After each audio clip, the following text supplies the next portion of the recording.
성도 여러분 안녕하세요. 오늘은 사무엘하 14장입니다.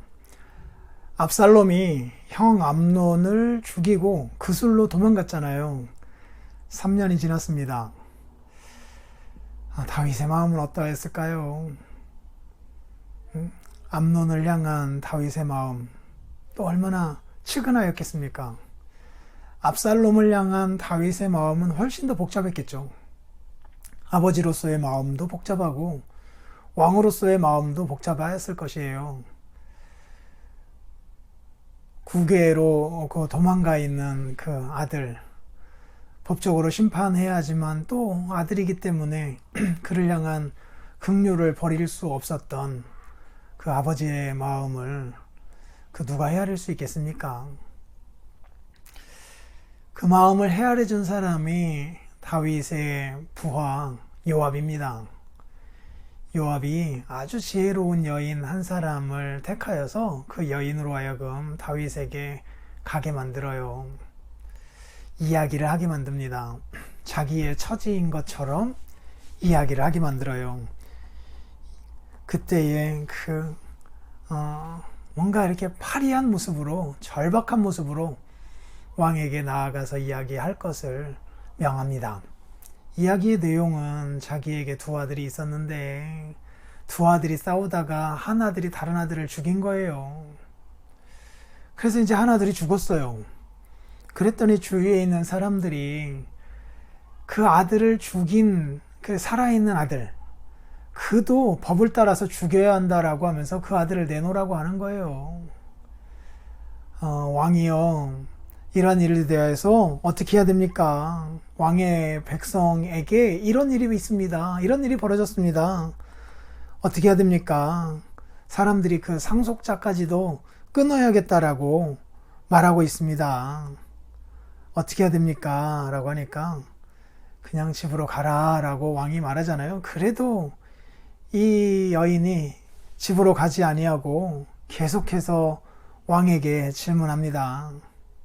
그랬더니 왕이 대답을 하죠. 다시는 너를 건드리지 못할 것이다 라고 하며 여호와의 살아계심을 두고 맹세하노니 내 아들의 머리카락 하나도 땅에 떨어지지 아니하리라 라고 말씀하고 있어요.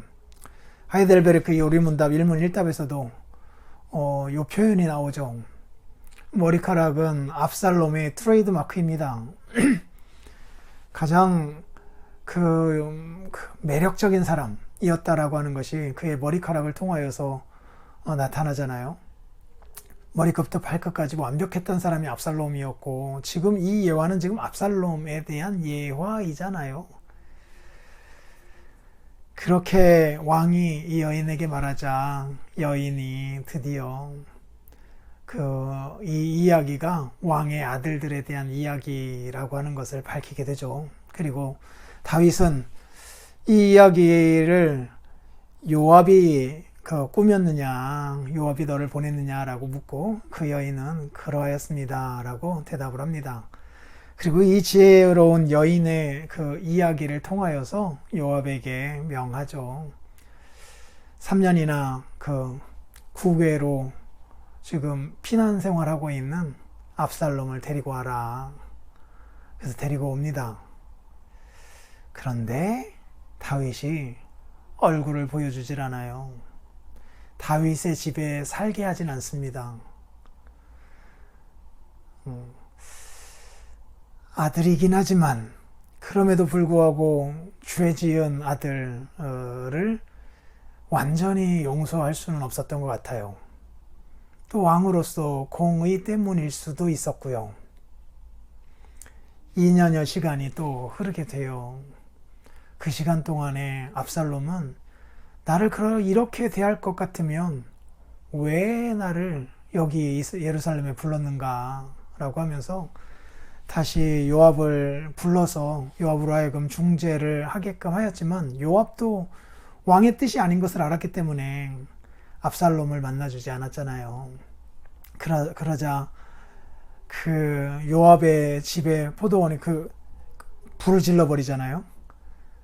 그 일로 인하여 요압과 압살롬이 만나게 되고 다시 요압이 압살롬을 다윗과 만날 수 있게 줍니다. 거기에서 화해가 이루어지는 것으로 나타납니다. 이거 14장의 내용이에요. 그 다음 15장에 가서는 바로 그 압살롬의 반역이 또 나타나고요.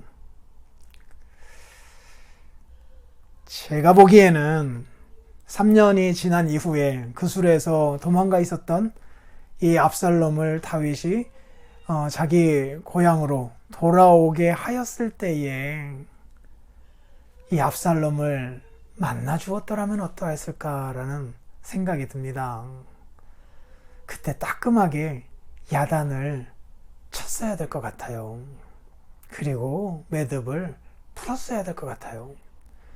잘못한 것에 대하여 명확히 책망을 하고 책임져야 될 것들은 책임지게 하고, 그럼에도 불구하고 아들로서 꼭 끌어안고 받아 주었어야 할 것 같아요. 거기에서 분명하게 칼을 들고 잘못된 것을 끊어내고, 그리고 그를 사랑의 품으로 품어주지 못하였기 때문에 압살롬이 나중에 그 아버지를 반역하게 되는 이 일을 벌이게 돼요. 아버지의 목에 칼을 겨누게 된단 말이에요. 다윗의 복잡한 심경을 우리가 어떻게 다 헤아릴 수 있겠지만, 그러나 아들을 향한 사랑이 있었던 거잖아요. 그러니까 다시 돌아오라고 했던 거잖아요. 그러나 완전히 풀리지는 않았던 거잖아요. 그러니까 얼굴을 보여주지 않은 거잖아요. 차라리 얼굴을 보여주고 그냥 명확하게 잘못한 것을 지적하고 다시는 그렇게 하지 말아라고 경고하고 품에 안아주었더라면 어떠했을까라는 아쉬움을 보게 됩니다. 저녁 예배 때 뵙겠습니다.